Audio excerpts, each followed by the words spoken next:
Hey there, Internet. I'm Annie. I'm Kit. And I'm Mac. And this is the Gem Jam, where we do an episode-by-episode recap of the 1980s cartoon Gem and the Holograms, because it is truly outrageous, and it truly has to get back to the future! It's Journey Through Time. Yeah, remember when we were doing Renaissance Woman, and we were like, why isn't this a time travel episode? You know, 2 episodes ago. Yeah, it's a time travel episode. Season 2, episode 23, aka episode 49, Journey Through Time. You guys, this is my favorite episode. My favorite episodes all come in season 3. This is my favorite episode of the entire show.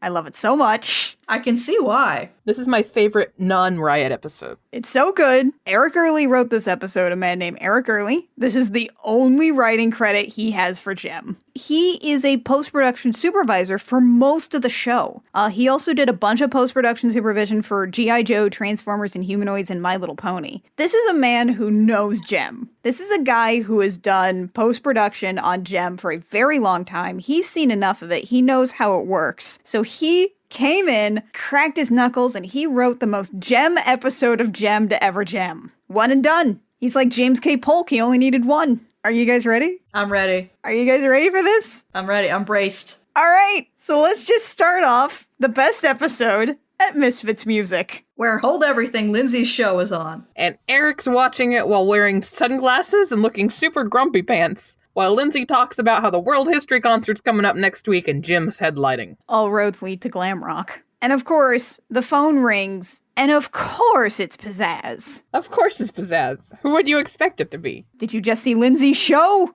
Yes. Get us in that concert or get a new job. I love how this episode does not waste any time. No, it doesn't at all. It just gets right into it. Here's the plot. Here's Lindsay's show. Pizzazz wants to do the thing. Here we go. Tech Rat's been working on a device that could be just what we need. Yes!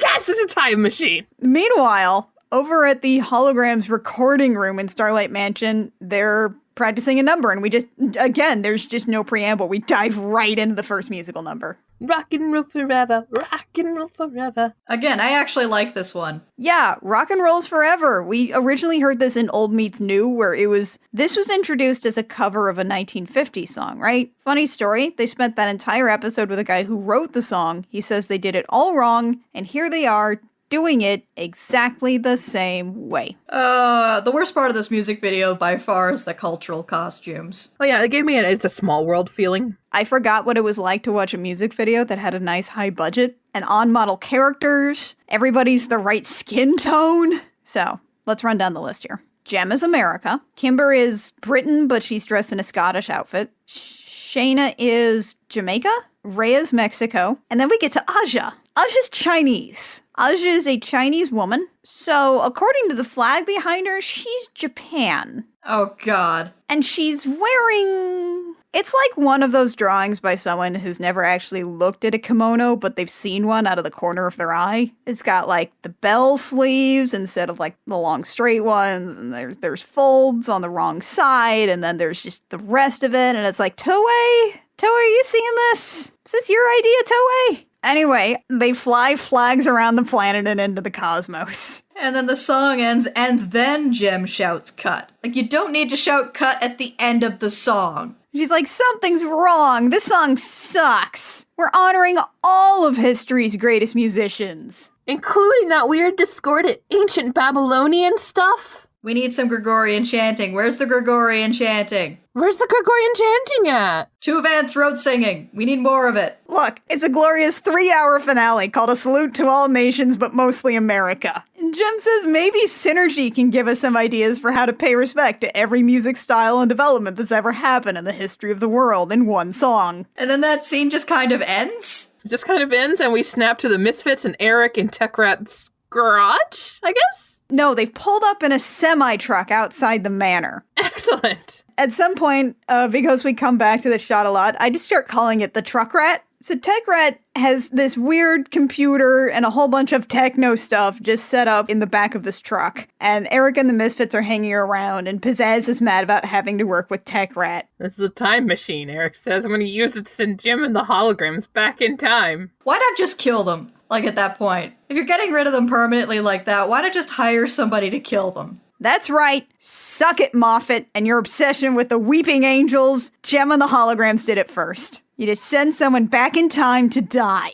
Proof that Eric's a Time Lord. And what's best about this is that it's a remote time machine, which means you can just type somebody's name in and they get teleported to the past. You know what's incredible about this? Eric even reinforces the fact that they are doing this just so the Misfits can headline the concert next week. They're not interested in rewriting the timeline. They just need a way to write the holograms out of existence entirely. So they can headline a concert. The fact that TechRat was working on this before the start of the episode, meaning this was not the intended use. No. Why did TechRat need a time machine? Also, it's the fact that, while everybody else is, rightfully disbelieving, Eric's like, oh yeah, it's totally a time machine. I trust TechRat implicitly. He hasn't seen this work before.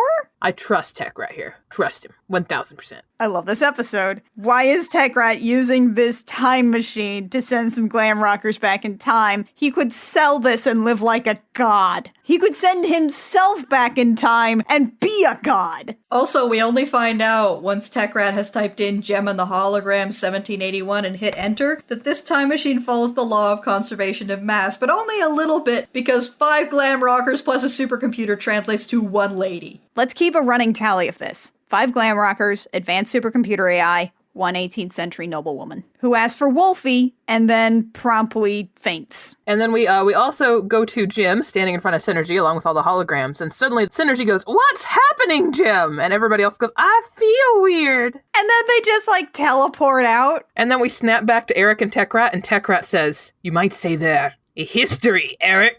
How long has he been sitting on that joke? I mean, he's had to be developing this thing for at least months, if not years. Yeah, I'll just tell them their history. Yes, that's perfect. I have to write that down. Eric's going to think I'm so clever. There's like a little post-it note on the time machine saying, remember to use the history joke. So the holograms phase into some fancy room, and it's just the holograms. Synergy's not there. And their first thought is, something strange is going on here. Jerica specifically says something very strange is going on here. Ray is the first one to point out that, all right, you're Jerica, Synergy's gone. What the heck? And then they try to get in contact with Synergy, and it turns out Synergy has a battery. I guess they installed this after DC. Eventually they find out she's just in a nearby building on her battery backup. She's in a dungeon. Jerica's like, "Synergy, can you make sense of this?" And Synergy somehow is like, "It's March of 1781. They hear some guy out the window shout, he's like a town crier, and he's like, hear ye, a special performance in the Royal Viennese Music Hall of a rondo, song, and sonata by Herr Wolfgang Mozart. Oh, that must mean it's March. Also, Herr, you heard that? No, you didn't. We're speaking English. Everything's in English. I guess Synergy has a translation circuit. I mean, it could be a TARDIS thing. Yeah, it's TARDIS. It's a TARDIS thing because they are transported through time. They can magically speak whatever language of where they are. Why not? So they hologram themselves into 18th century noblewomen. Jem continues to be completely unfazed by anything. She's like, oh, all right, Yeti's last episode. Magic is real. Time travel's real too. All right, what do we do now? And then Mozart pops in, and it turns out Mozart here giggles like he does in the movie. Wait, this is a pre-existing weird giggle? They just lifted his entire characterization from the movie Amadeus. Oh my god, there's precedence for this? I thought there was just a creepy giggle for no reason. No, this has been established in a previous movie. So this is someone else's weird idea. Yeah, they just figured Mozart's a weird giggler now. He's also voiced by a guy that I was pulling my hair out trying to figure out who this guy was until I finally discovered that this is Cam Clark. And it turns out there's a reason that I know him because he's been in everything for years. He's been perpetually voice acting since the 80s. So the answer to where do you know him from is everywhere. He's been at least half of the principal characters in Warcraft. And everyone is thirsty for Mozart, but Aja's especially thirsty for Mozart. Is there something Craig-like about him? She thinks he's gorgeous. He's like, oh, where's Constanza? Which turns out that noblewoman who asked for Wolfie, that was the woman who eventually became Mozart's wife. Oopsie doodle. Gotta send her back. But he's like, all right, whatever. She's gone, "Hey, Aja, smoochy smoochies." Hashtag, hey ladies, come hear my sonata. The song that he played, the one that they sampled, that it seems like they only got about 7 seconds of, is a Rondo alla Turca from Piano Sonata number 11 in A major. It's You know it when you hear it. There's some debate as to when that sonata was composed, so technically it's maybe not anachronistic, but we can't actually say for sure. So just hedge your bets. And apparently, his rival Salieri is basically just like Eric Raymond, but in Austria. He's just trying to get Mozart kidnapped so he can't perform for the emperor, who presumably is the Holy Roman Emperor? Apparently, I mean, he hangs out with an archbishop. Salieri is a real person. He was a composer. There's a rumor that he had a bitter rivalry with Mozart to the point where some people suggested that he murdered Mozart out of jealousy. This entire rivalry is again just lifted straight from Amadeus. They didn't do any actual research into Mozart. They just watched Amadeus a couple times. And in actual history, they kind of respected each other, and probably there was some minor competition because they both played music, but they respected each other. Salieri is also the person who taught, among other famous composers, Beethoven. Fun history corner. But you have to play, Mr. Mozart, says Aja. You may call me Wolfie, says Mozart, snuggling his head into her breast and cackling. That basically happens, yeah. And then he just sort of shoots up, gives his little giggle, and then he's like, all right, sure, let's do this. So the holograms say that they're going to go out front to confront the thugs that Salieri has sent to kidnap Mozart, while Mozart basically skedaddles out the back door. Once they're by themselves, Jim is like, hey, Synergy, change Shanna to Mozart. So they just, basically act as decoys, and all of the holograms plus quote-unquote Mozart are just sort of shuffled into a carriage and driven off elsewhere. Meanwhile, we see Mozart just kind of scurry out the door on his way to the concert. At the concert, Salieri really is Austrian Eric Raymond / Pizzazz, because he's like, oh, Mozart's not going to show up, so I'll play a sonata instead. Salieri is basically Misfits. Wait, are his songs better? He thought so. As soon as he sits down and is about to put his hands on the keys, that creepy giggle rings out, and Mozart just kind of skids to a halt on the stage. Salieri is escorted off the stage, and Mozart just sits down and breaks into the middle of the friggin' sonata like it doesn't matter that he needs to start at the beginning or not. Look, they only had permission to use this 7-second clip of music, apparently. It's not like Mozart's in the public domain or anything. And the holograms, meanwhile, decide that they're done waiting in a carriage. It's basically a Beauty and the Beast portion of the carriage, and it's flashing and lightning in the background. So Jim's like, Synergy, project a band of vicious robbers. Which I don't know why she didn't just have Synergy turn all the trees into, evil guitar monsters with tentacles. Yeah, this is tame for Synergy. She just makes highwaymen. On the other side of the carriage, out in the road, where Jem can't look, and her earring has no line of sight to speak of. And look, magic is real in this universe. Whatever. I don't care anymore. Anything goes. So, there's highwaymen, and the drivers just They just bail. Yeah, they bail entirely. And then the holograms get out of the carriage and walk back. And they get there before the end of the concert, but the thunderstorm starts messing with Synergy's signal? They're changing shape! They're witches! Sorceresses! Destroy them! Everyone in 1781 is immediately ready to believe in witches and stone them to death. And then it's time for an ad. So Memento Mori, buy our dolls, or the holograms will be stoned to death for being witches. The holograms are about to die before they have been born, undoing reality as we know it. Why didn't you buy more dolls? And then when we get back, the holograms mysteriously vanish because Techrat decided to send Costanza back. So we've got 5 glam rockers, equal 1 18th century noblewoman, equal 2 American soldiers in World War II. To be fair, they're carrying a lot of gear. Yeah, but we also have to throw Synergy into the equation here. I'm willing to believe that Synergy weighs as much as, if not less than, the number of skirts that the average 18th century noblewoman was expected to wear. And the holograms wind up in London during the Blitz. There's a helpful poster that tells them they're in 1944 London, and also the Ben Tiller Orchestra is playing. They could use Mozart, but they couldn't use Glenn Miller. So they got the dime store knockoff instead. He hangs out with Lena Lerner. I wonder what year it is, says Jim, while standing next to a sign that says 1944. They get some really, really great outfits, though.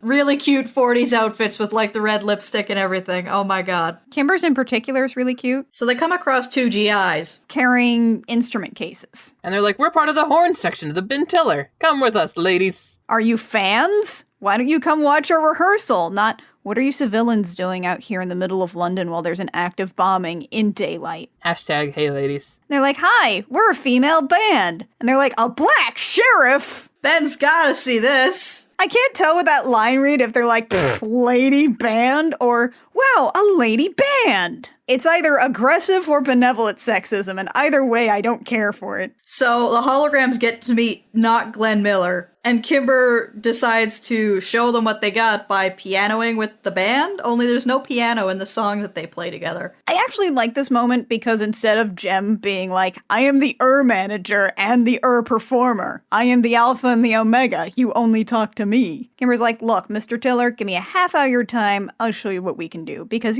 she's actually the songwriter. And actually knows how to play an instrument that's not electric, apparently now. So it's nice to see Kimber step up a little, even if it's in the 1940s with not Glenn Miller. And then we get our music video, which is We're Making It Happen, which still doesn't have any piano in it. So this is one of those numbers that's actually kind of nice because it sounds like the actual era of music they're trying to mimic, kind of like Rock and Roll Forever. But as a special bonus, Jem doesn't try to scat in this one. Oh, thank God. The lyrics remind me a lot of those 1940s songs that are casually patriotic, where the song just sort of looks you in the eye and said, hey, you enjoying these tunes? You know what else you should enjoy? Democracy and punching Hitler. Red, white, and blue stripes. We're adding new notes to those red, white, and blue notes. And then, like, in the middle of the music video, there's just a 26-foot tall Uncle Sam with an eagle. In London. Well, now it's our problem. And the song wraps up and everyone's really excited, and these 5 women, including a majority women of color, are being treated awful well, considering it's the 40s. In the middle of war-torn London. And then cue air raid sirens. Cue air raid sirens, and then a plane straight up crashes into the building. Like, what? I thought there were bombs. It's an entire freaking plane. Memento mori. The holograms just got crushed by a plane. Again, undoing reality as we know it. This is your fault. You didn't buy enough. And then we come back, and Tech Rat has abducted some hippies. Yeah, so it's 5 glam rockers plus synergy equals 1 18th century noblewoman equal 2 American soldiers equals 4 hippies. 4 dirty, extremely high hippies. Yeah, because they're like, wow, this is turning into a real bad trip, man. And Pizzazz goes, hippies? This is getting worse and worse! Pizzazz! You're wearing your cow outfit, Pizzazz. So Pizzazz insults Tech Rat again. So Tech Rat sends the Misfits back in time. Interestingly enough, the holograms plus synergy are worth 4 hippies. The Misfits are only worth 3. Well, there's less of them. Now there's 7 dirty hippies hanging out in the truck rat. Eric is like, you time banished my band. And Tech Rat's like, they shouldn't have yelled at me. They shouldn't have messed with the guy at the controls, snarls our beautiful son. And Eric calls him a jerk and says, where do you think I get the money to pay idiots like you? That's a very good question.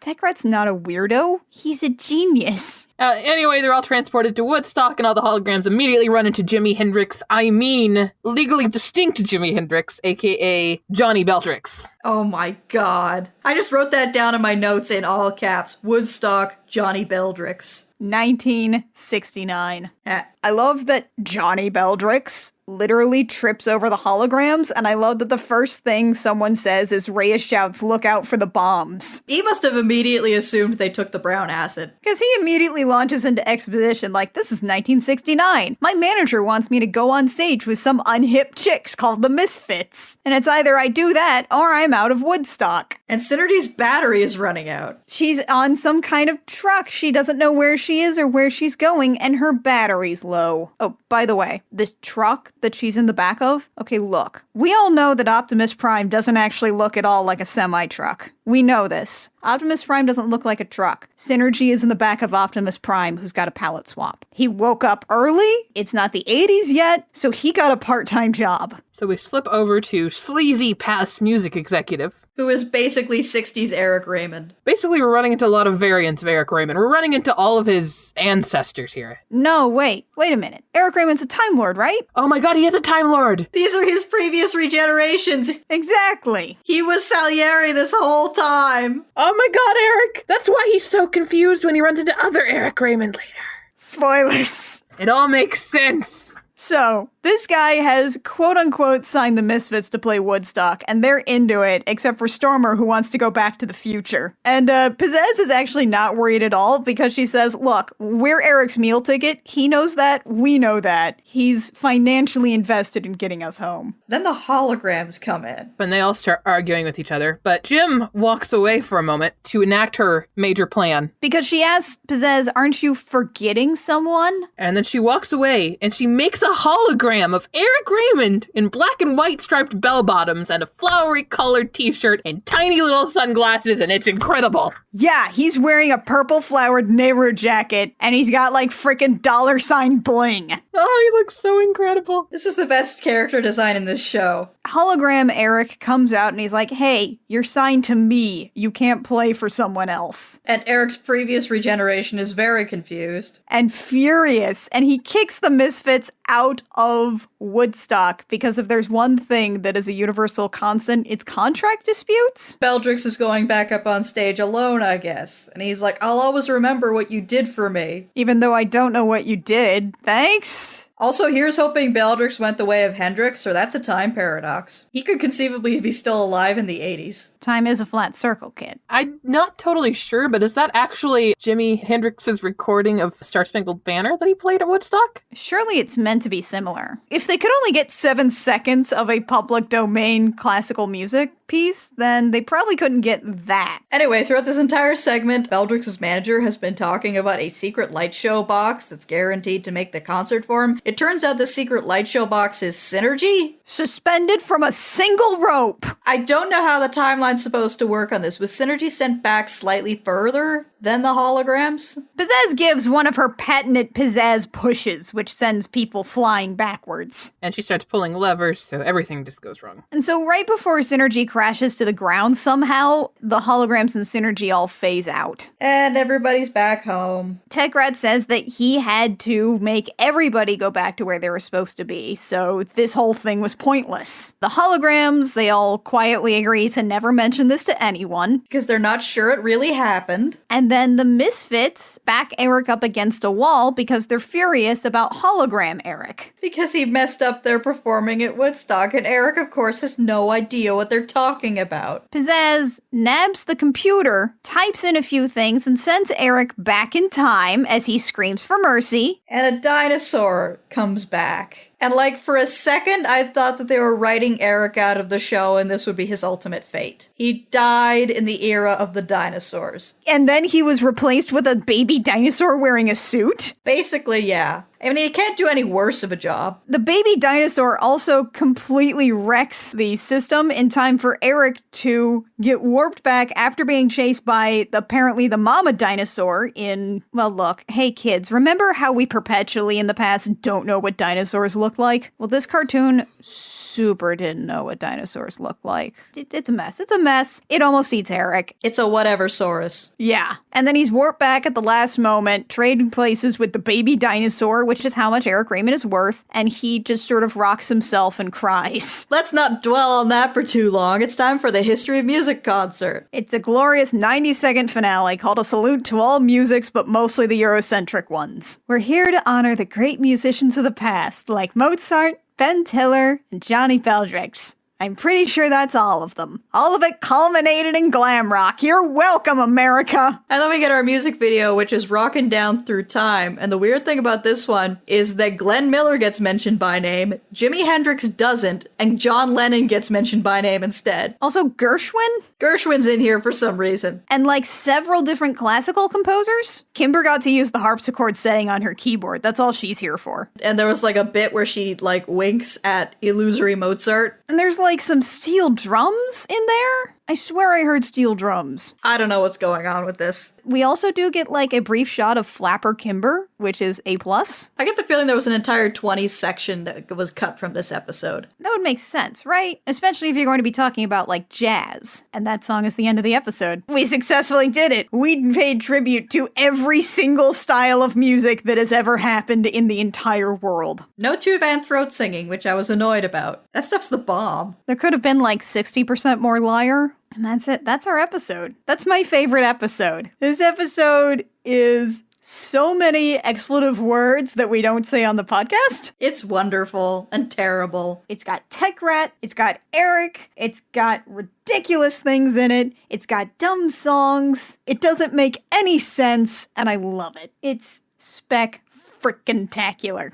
The Gem Jam comes out every Sunday on iTunes, SoundCloud, Stitcher, and YouTube. You can also find us on Twitter and Tumblr. We are just about everywhere on the internet at the Gem Jam, except on Twitter, where we are at GemJamCast. If you like what we do and you want to support us, a like, review, rating, subscribe, or whatever. I've said like a lot. Like us, please. We crave your approval. If you have any money sitting around that you decide just needs to go to people that scream about glam rock, well, send that our way. Patreon.com/thegem-jam. Join us next time for Brit Rock, which is way weirder than it sounds. So, until next time, dear listeners, I'm Annie. I'm Kit. I'm Mac. And this has been the Gem Jam, where we remind you that too many cooks spoil the outrageousness.